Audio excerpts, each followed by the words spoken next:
جب بارشیں شدت اختیار کرے، پانی کی روانی طوفانی شکل لے لے اور سیلاب کا خطرہ ہو، تو ہم سب کو اللہ کے حضور جھک جانا چاہیے، معافی مانگنی چاہیے اور اس آزمائش کو رحمت سے بدلنے کی دعا کرنی چاہیے۔ عمل کا طریقہ: سورہ لقمان کی آیت 31 اور 32، ان دونوں آیات کو بغیر اعراب کے 7 علیحدہ کاغذوں پر صاف لکھیں۔ ان صاف کاغذوں کو لے کر سیلابی ریلا یا بہتے پانی کے قریب جائیں۔ مشرق کی سمت رخ کر کے ایک ایک کر کے یہ کاغذ پانی میں ڈالیں۔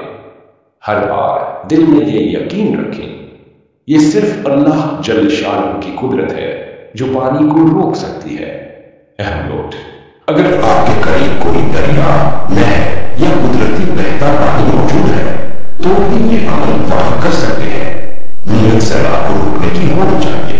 یہ عمل کسی شرک یا بدعت پر مبنی نہیں، بلکہ توکل، دعا اور قرآن پر مبنی ایک روحانی عمل ہے۔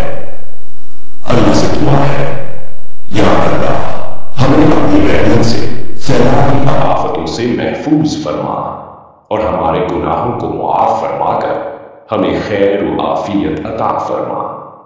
آمین۔